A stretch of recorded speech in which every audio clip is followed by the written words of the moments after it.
Sleep!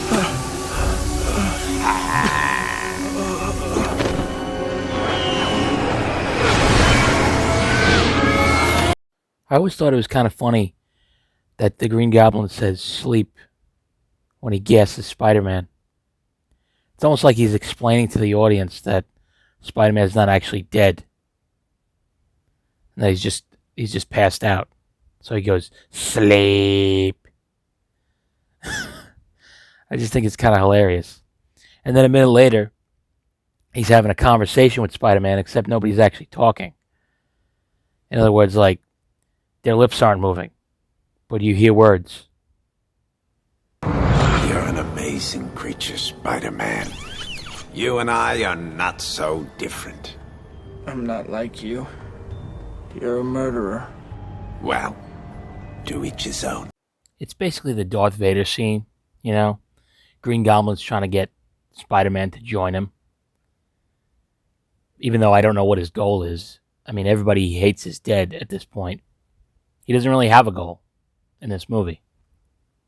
In the comics, he kind of wants to, like, control all the crime in the city. But the rivalry between Spider-Man and Green Goblin doesn't really kick off until Gwen Stacy dies. And she's not even a character in this movie. This movie's very simple. It's kind of like... It's definitely a kid's movie. I mean, there's not much plot to it. And it's very campy. Not that that's a bad thing, but it does kind of remind me of the 60s Batman TV show at times. You know, very campy, very goofy. A lot of the dialogue makes you cringe. And just look at the soundtrack for this movie. I mean, holy shit. It has aged like milk. I don't know. It's just something to think about when you're feeling a little nostalgic for this movie. Think about it, hero! And I'm just going to babble a little bit right now. You know, all three of these Spider-Man movies kind of have the same ending in the sense that Mary Jane has to be rescued. It's like a video game. It's like a Super Mario game where he has to rescue the princess. And I don't mind them doing that for one movie, but for all three, it's a little much. You know, his scream is like nails on a chalkboard, too. And I think maybe that's one of the reasons why maybe people like the Amazing Spider-Man movies a little bit better with Andrew Garfield. I don't think they are better. I think they're a mess.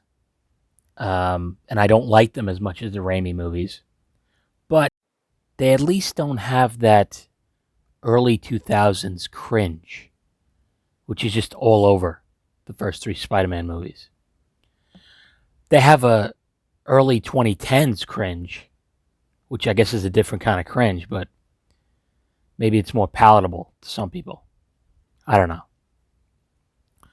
And some people might think I'm crazy when I say this, but I don't think there's ever been a great Spider-Man movie. You know, I think there have been good ones. I think most of them are good. But I don't think there's ever been a great one, you know? And Spider-Man is my favorite Marvel character. So you would think that one of these movies would be, you know, one of my favorite superhero movies, but they're not. I mean, none of them are. You know, even Into the Spider-Verse, which I know a lot of people love, I like it. It's a good movie, but I don't think it's great, you know?